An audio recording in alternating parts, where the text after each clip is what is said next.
I really should say that probably the biggest motivation was my desire to be in Russia if and when World War III starts.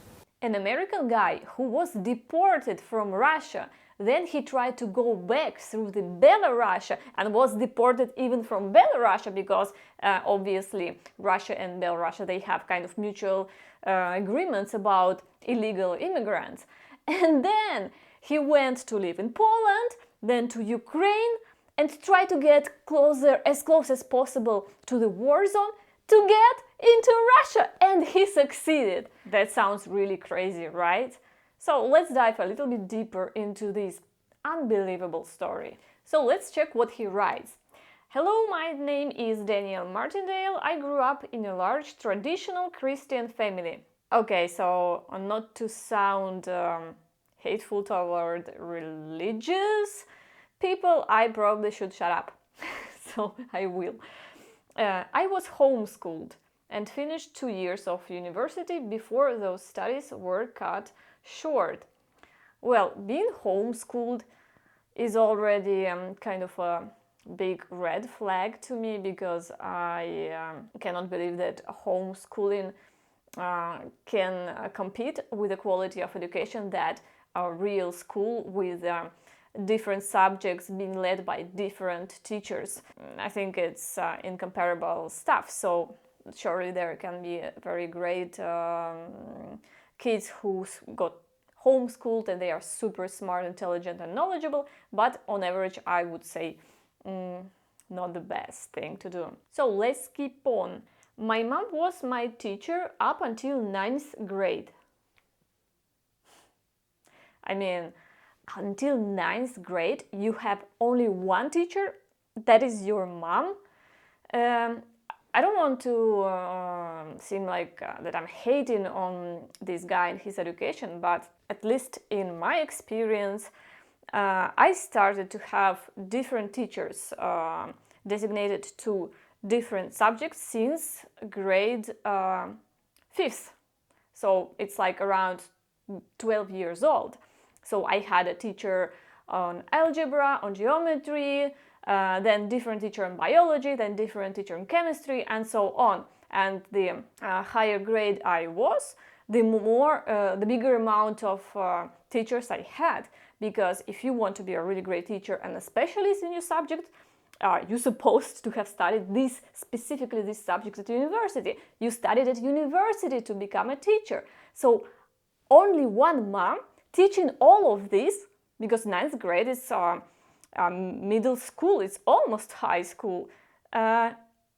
She just can't teach you at the same level. So I guess it would be safe to say that this guy didn't have a really good education. Let's keep on. For 11th and 12th grades, I studied in university, Indiana Institute of Technology in Fort Wayne, Indiana. Those 2 years of high school studies in university counted as my first 2 years of studies to receive a bachelor's degree in mechanical engineering. To be honest, this is very confusing to me. Maybe someone from USA can explain me how is it possible that 2 years of high school counts like first 2 years in university. I have 2 bachelor degrees. Well, indeed, one specialist degree in Russian university, which is equivalent more of a master degree, not bachelor, because it's 5 years, and now it's divided on 6 years, 4 and 2, but it's the same program. And I have a bachelor degree in psychology in Spanish university. And in none of these universities it was possible to count my 2 years of high school. This is very weird, but I guess maybe in the United States it's kind of a system that is possible. And then this guy explains basically about his life. He was living in China with his parents during some period of time, and then he visited Russia. Looks like he fell in love with Russia, with Russian culture, with Russian people, and even with a Russian woman. He even writes that he tried to marry her, something didn't work out. But since that moment, he realized that Russia is his soul country. Well, I mean, this is kind of nice. I think there are people in every country who, for some reason, feels attraction and desire to move to a certain culture. I know some Russian people who have this desire, and eventually some of them moved to go to Japan, some to South Korea. Well, indeed, probably North Korea also would be the case if not for political regime, but well, you get me. So yeah, that's interesting story. So then his adventure keeps continuing. He says, I started studying Russian in 2018 and planned to start regular university studies in 2019, but was deported for not properly following the labor laws for foreign students. Yeah, I know, in Russia the bureaucracy is horrible, not just for Russians, but even worse for foreigners. So I feel for this guy. But that's really horrible to be deported. It's even, from my point of view, it's hard to keep loving the country when its government is deporting you. But the guy was really stubborn, and he went to Minsk, and he says, upon arrival in Minsk, I was rejected entry because my deportation from Russia would be in effect until May 9, 2024. I had flown to Minsk by way of Kiev, so the Belarus border police sent me back there. So now he came to Ukraine, and upon arrival in Kiev, the Ukrainian airport staff tried to force me to return to my airport of first departure, New York, JFK airport. But I refused, feeling disgust at the thought of becoming trapped again within my worst enemy's reach. Well, because United States of America and the people, the ruling class, for him it's his worst enemy. This is really unusual for an American dude, right? And well, then he describes how he went to live in Poland for a while, and he says, for my whole stay in Poland, I was constantly oppressed by strong homesickness, not for the USA, but for Russia. Honestly, I began to feel this homesickness right after I was deported from Russia in 2019. I was amazed by this story, because what kind of a strong, real love for the country, which is so opposite of your homeland in a lot of aspects, feel this attraction to this country despite it treated you like shit. I mean, being deported for this horrible bureaucracy shit, and you still want to go back. Well, the guy was fighting for his love, and finally he won. And then he describes how he moved to Ukraine from Poland, and he says, next came my battle to escape from the hands of well-meaning people all across the Ukraine, who would try to stop me from traveling further east into danger zone, the war zone in the Donetsk region. I was fortunate enough to get a ride in a minivan from Lvov to Kiev. Next, I traveled to Priluki, Chernigiv region by bicycle with a long and dangerous stop in Yagotin, Kiev region. And eventually I made it to the small town of Bogoyavlenka, Donetsk region, and settled down to wait for my liberators. Wow. Wow. I mean, actively wanting to fly into war zone because you think it's probably your only chance to enter Russia, because the legal ways are obviously closed. You've been deported, you cannot get back legally through the airports. So you think like, okay, I cannot go legally to Russia. What do I do? There is a war between Russia and Ukraine, so I'll go to the front line. This way I can be just an illegal immigrant and enter Russia through this mess. Wow. I mean, I don't know what is more in this guy a braveness, courageousness, if these words exist, probably not, whatever, don't mind my English. So yeah, I don't know if he's more brave or more stupid, or no, stupid probably is very rude, right? Or reckless. It's a huge mix of recklessness and bravery. Crazy. I was really shocked. And what is even more shocking, that yeah, he got what he wanted. He got into Russia. He contacted secret services. I don't know how he found them. Probably because some secret services, they are monitoring Telegram channels or WhatsApp channels or whatever, and they detected him, like an American dude who are crazy about Russia, who want to come. So they contacted him and told him, like, hey man, like, you wanna help us? We can arrange your happy returning to Russia, and you will not have any problems with the visas ever again. That's probably what happened. So let's check his videos. And being a missionary, is that what prompted you to go to cross the border into Ukraine back in February of 2022? In part, but I really should say that probably the biggest motivation was my desire to be in Russia if and when World War III starts. Wow. Wanting to be in Russia when World War III starts? It's like probably Russia would be the least place where you want to be. But no, for this guy, it's like, yeah, World War III probably is the highest chances of all times for it to happen. So why not to come to Russia?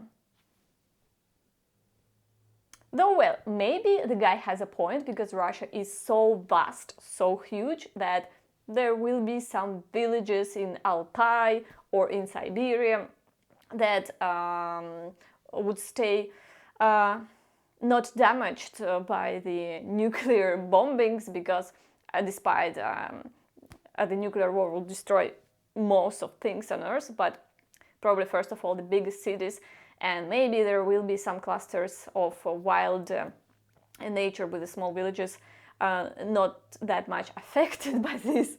Yeah, but I understand, of course, that his motivation was probably not so much to survive as to be with the side which he considers to be on the right.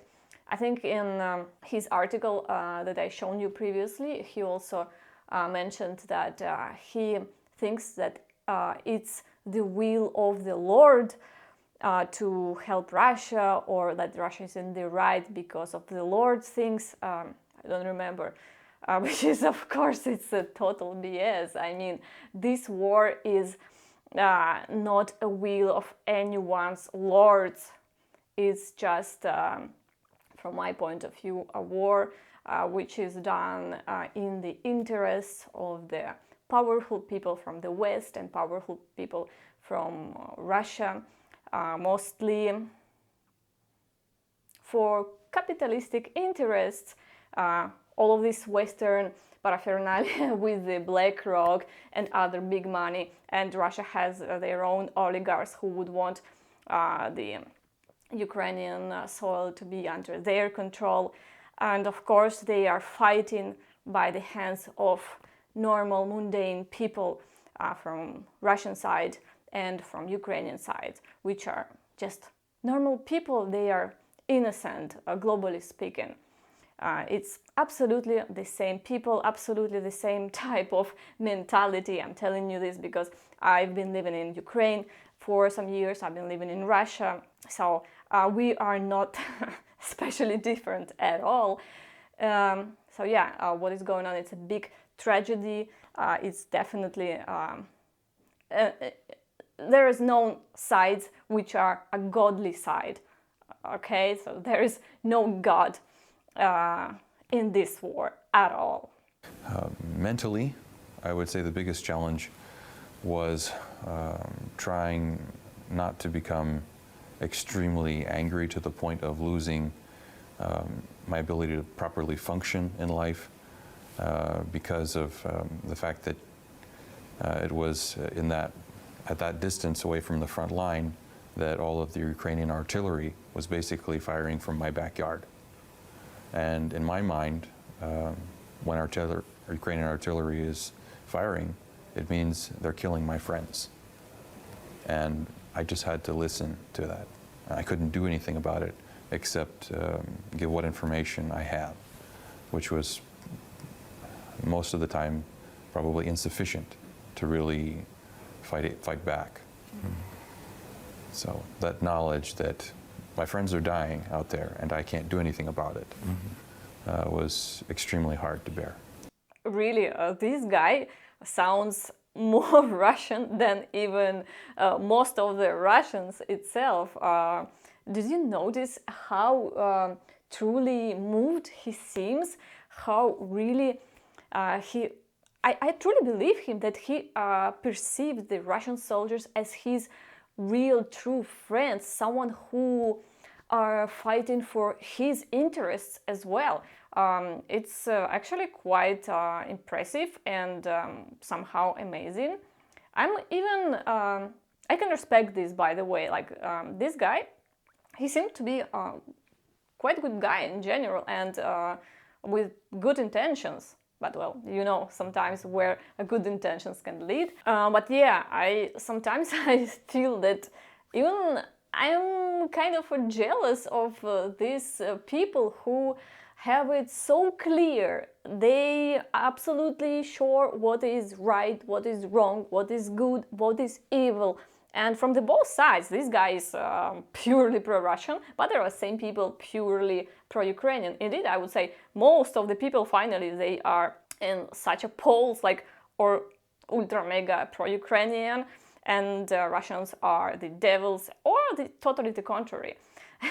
Lesser percentage of people, I would say, try to analyze the facts, try to navigate through the context, the history of the questions, and through all of the nuances, and also take into account geopolitics, economy, and all of this stuff.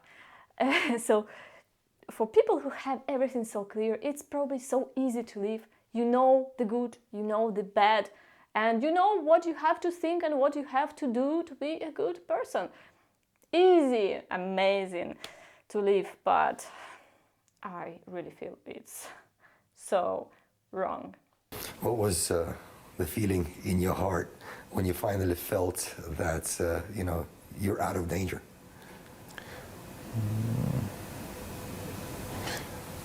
I didn't really understand it immediately. Probably mostly because I'd become so accustomed to being in danger.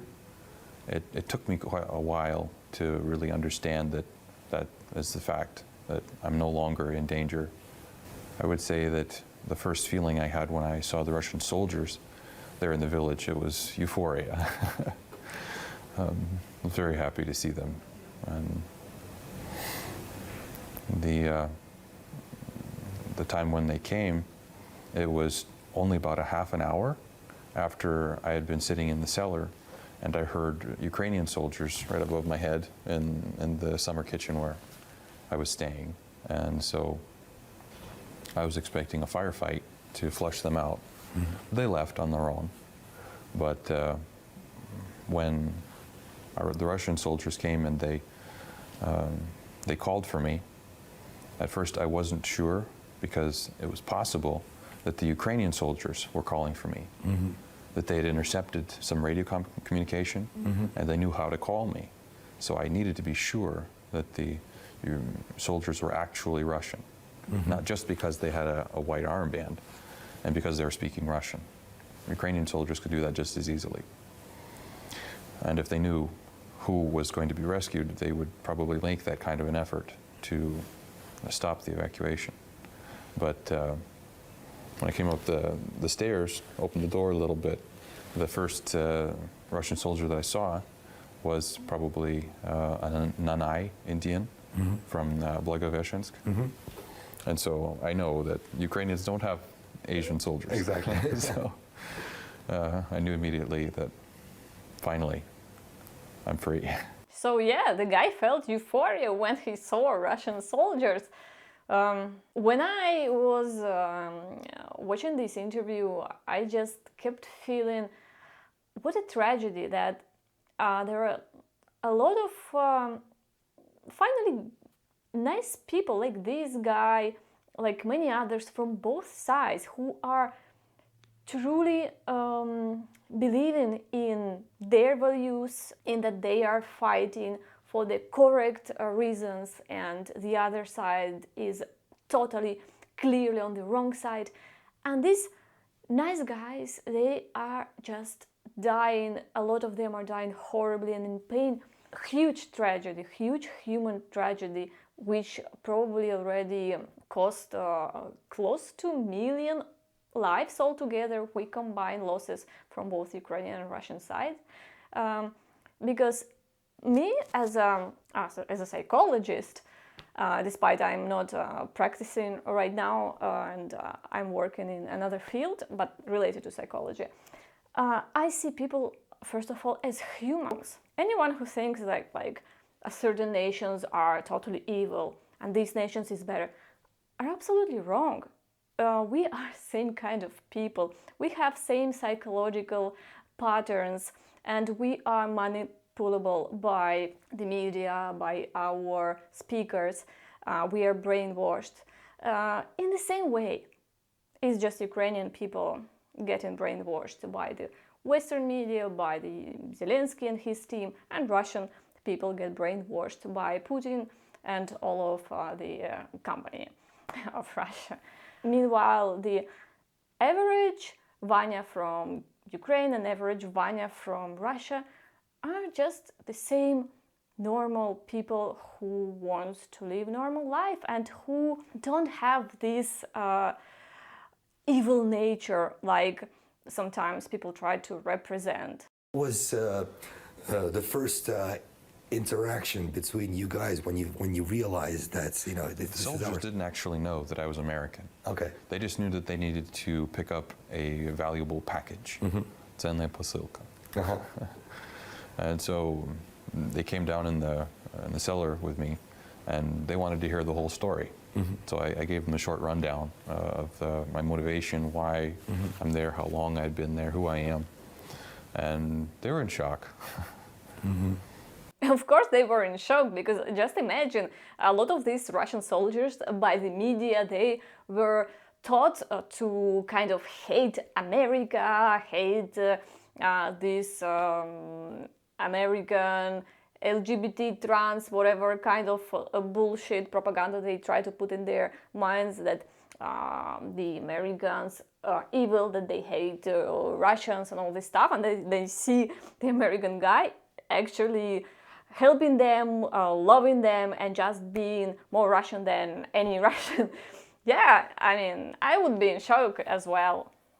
I'm not sure about the type of details that we can ask, but I think you kind of just gave us the sense of how this extraction was taking place.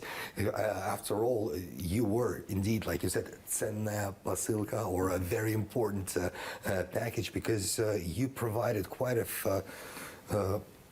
lot of information to the Russian soldiers. What type of information are we talking about? All I can say is that the main purpose of it was to try to minimize the losses among civilians and our own soldiers. Yeah, that's pretty much covers the entire thing. Well, I guess we all can understand what it means to minimize the losses between civilians. It means basically to maximize the losses between Ukrainian soldiers. So my natural guess is that he was selling the information about where exactly the American soldiers are located, and maybe some information that he heard of what they were talking about, maybe about their plans if he possessed something like this. But basically, yeah, selling out the info on the coordinates of Ukrainian military guys. Saving civilian lives, he could say, but also helping to kill Ukrainian lives. yeah, the same theme of the tragedy. Half years in Ukraine, and you being a missionary and helping people out, obviously you have interacted a lot with the locals. If you remember, like most recently, what's the mood among the regular Ukrainian civilians in regards to the entire tragedy that is happening? Well, tragedy is a very good word. They saw the tragedy just as close as anybody could. And mostly the tragedy was happening to them. Most of them who left the village over the last period of time before the Russians came left because they didn't have really any place to live left. That's because of the war.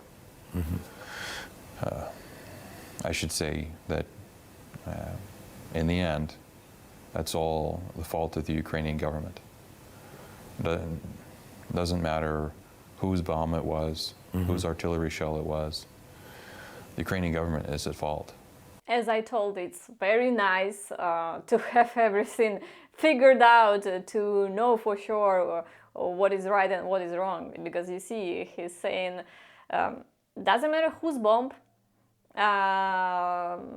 injured or destroyed the house of a civilian, it's still Ukrainian government's fault.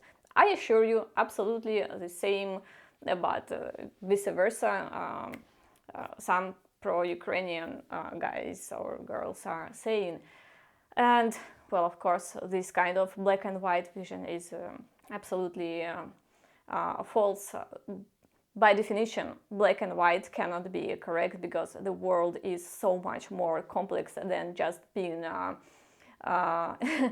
constructed in these kindergartenish terms of nice and ugly, good and bad.